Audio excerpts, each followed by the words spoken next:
경제 현안을 보다 쉽게 풀어보는 경제 읽기 시간입니다. 오늘도 다양한 경제 이슈들 김대호 경제학 박사와 함께 짚어보겠습니다. 어서 오세요. 네, 반갑습니다. 예. 올해 1, 2, 3분기 국내 누적 신차 등록 대수가 11년 만에 최소치를 기록했습니다. 소비자들이 이렇게까지 지갑을 열지 않는 이유가 뭔가요? 예, 신차 등록이 줄어든다는 얘기는 새 차를 잘 사지 않는다라는 얘기인데요. 예. 전년 동기 대비로 무려 8.7%나 감소했습니다. 네. 최근 코로나19 이후로 자동차 판매는 폭발적으로 늘어났었습니다. 그래서 자동차 경기가 그나마 어려웠던 한국 경제를 지탱하는 큰 동력이 됐는데요. 올해 들어서는 현재 지금 1월 달부터 9월 달까지 3분기 총합으로 신차 등록 대수가 120만 대입니다. 예. 이렇게 120만 대라는 것은 뭐 지난해보다 줄어드는 것은 물론이고요. 2013년 이후 11년 만에 가장 그 증가폭이 적었는데요. 자동차 폭발적인 인기, 새 차를 일단 사자라는 그 붐이 일단 끝난 게 아닌가 이렇게 보여집니다. 예. 이유는 크게 두 가지가 우선 지적이 되고 있습니다. 하나는 금리인데요.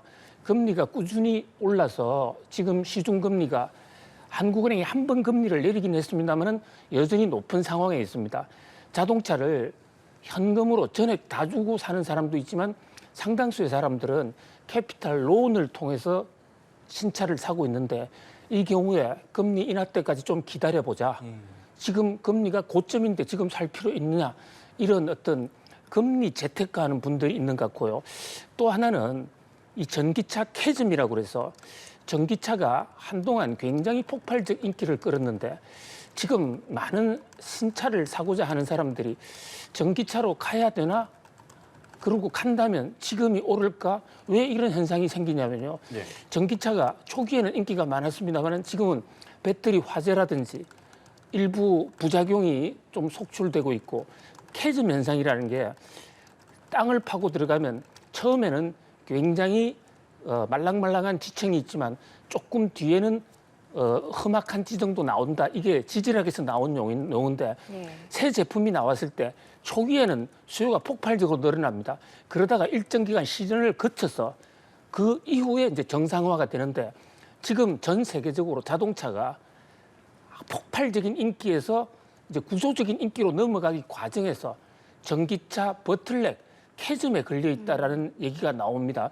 이런 상황에서 소비자들이 함부로 선택을 하고 있지 못하는 그래서 내연차를 더 안 팔립니다만은 내연차를 전기차로 갈아탈까? 갈아탄다면 올해일까 내년일까?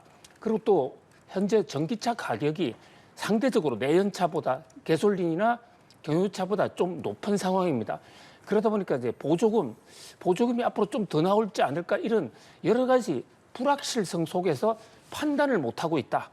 뭐 이 두 가지 요인이 현재 신차 등록 숫자를 줄이는 핵심적인 요인이 된 것으로 지적이 됩니다. 네, 통상 뭐 연말을 앞두고 할인 등 구매 혜택이 커지니까 4분기가 자동차 가장 많이 팔리는 성수기로도 꼽히잖아요. 예. 11월에 또 금통위도 있고 만약에 기준금리가 더 인하가 된다면 위축된 국내 자동차 시장 상황이 좀 더 나아질 수 있을까요? 예, 자동차 업계에서는 연말 성수기 때 한번 기대해 보자 예.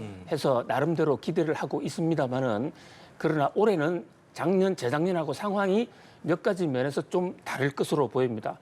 우선 자동차에는 개별 소비세라고 그랬어요. 일반 소비세보다도 훨씬 높은 세금이 부과가 됩니다. 예. 이게 수십 년 된 우리나라 세금 제도의 관행 때문인데요. 자동차는 일단 중산층 이상 고소득층이 쓴다 그래서 특별 소비세 명목으로 세금을 더 붙이는 겁니다. 이게 코로나 때 이 세금이 굉장히 낮았습니다. 그런데 이게 이제 정상화가 됐거든요. 그러니까 개소세 인하에 대한 메리트가 올 연말에는 없다. 그러니까 세금이 다시 올라간 것이죠. 예.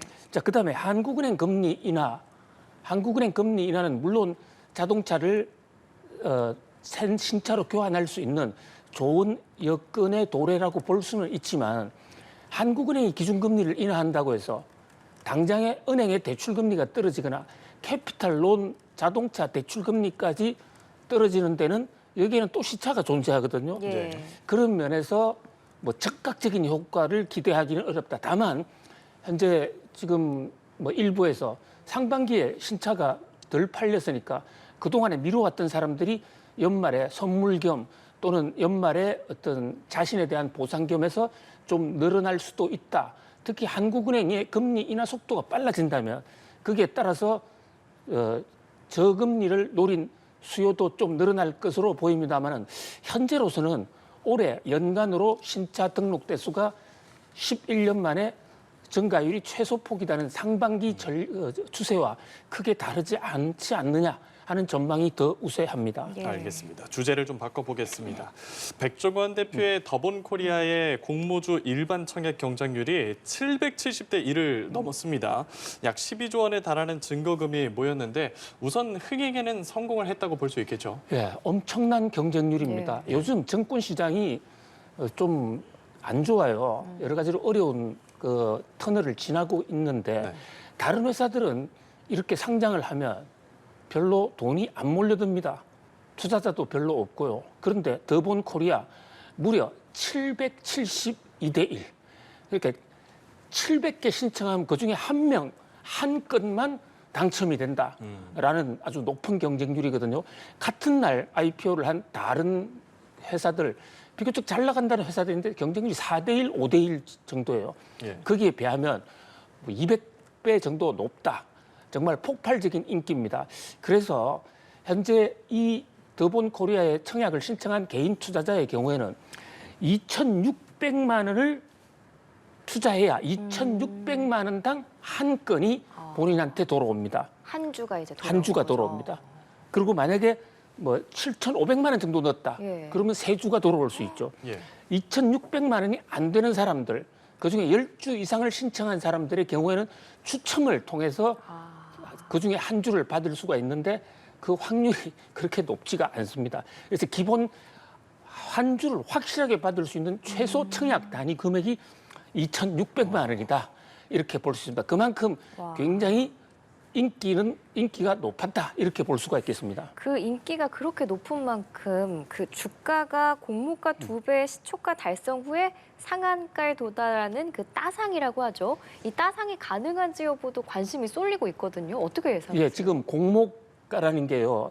처음에 팔 때 정해지는 금액인데 여기 34,000원으로 예. 제시됐거든요. 그런데 이제 11월 4일 날 정식으로 상장을 하게 되면 처음에 시초가는 2배가 오를 수 있고 그것을 더블이 된다고 그럽니다. 2배니까. 또 거기서 하루에 상한가 30%가 올라가니까 그게 따상 하루에 230%가 오를 수 있고 그 다음 날 또 상한가를 치면 따상상상까지도 가능하거든요. 이론적으로는 그런데요. 자, 그런데 한 가지 좀 불안한 측면이 있습니다. 더본코리아의 예. 직원들한테는 우선권을 줬거든요. 예.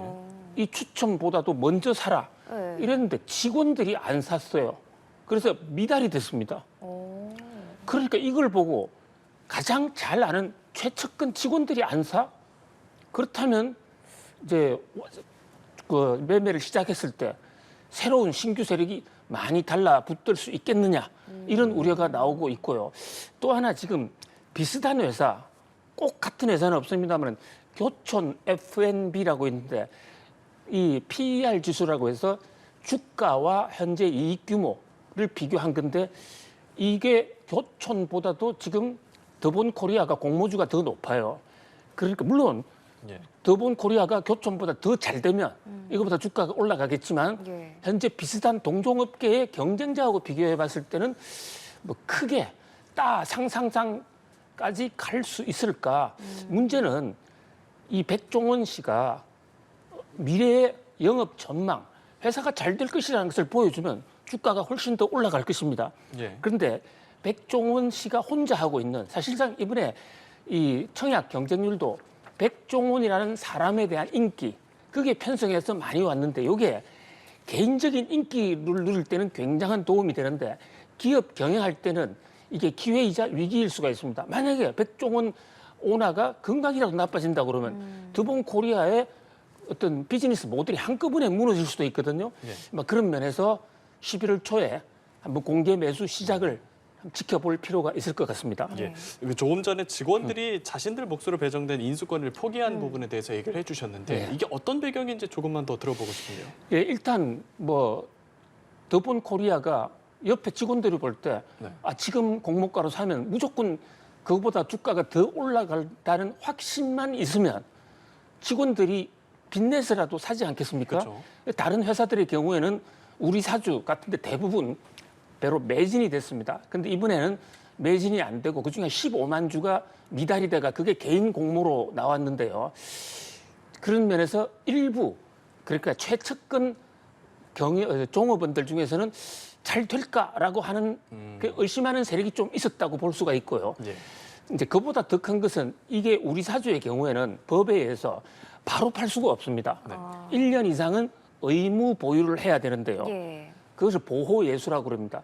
그런데 지금 세계 경제가 어떻게 될지도 뭐 불안한 상황 속에서 지금 당장에 팔 수 있다면 아마 우리 사주가 다 청약이 됐을지도 몰라요. 1년 후에 팔아야 된다. 이렇게 미래의 불확실성 뭐 이런 것 때문에 조금 조심하는 경우도 있었다. 뭐 그런 면에서 뭐 기회와 어떤 위험이 공존하고 있고 결국은 성부는 이 백종원 회장 이제 회장이죠. 회장님께서 그 인기를 어떻게 하면 기업 경영에 이익으로 끌고 가겠느냐. 현재 지금 프랜차이즈업이 전반적으로 그렇게 영업이 그렇게 썩 잘 되고 있지는 않아요. 그런데 지금 백종원 회장은 해외 돌파를 해보겠다. 한식 국제화 또 유통산업에 올인을 해보겠다 하고 지금 포부를 밝히고 있는데 과연 그 대목이 시장에서 어떤 평가를 받느냐. 이게 더본 코리아의 앞으로 장래를 결정한다. 이렇게 네. 볼 수 있겠습니다. 네, 더번 코리아 청약 얘기해봤고요. 다음 주제 보겠습니다. 일상에 대한 온라인 소비 비중이 커질 경우 경제에 어떤 파급 효과가 나타나는지에 대해서 KDI의 분석이 나왔는데 그 분석을 보니까 온라인 쇼핑이 물가를 안정시키는 데 기여했다고 하네요. 그렇습니다. 지금 세계 경제, 그중에서도 한국 경제의 틀이 많이 바뀌고 있습니다. 그래서 각종 경제 지표가 체감 경기하고 많이 달라지는 이런 요인 중에 하나, 그 핵심에 온라인 거래가 존재하는데요. 과거에는 매출이 늘고 이러면 당연히 영세 자영업자들도 장사가 잘 되고 그로 인해서 또 선순환이 일어나서 투자도 잘 되는 이런 흐름이었는데 지금은 매출이 늘어나도 대부분이 온라인 쪽으로 소비가 많이 확대됩니다.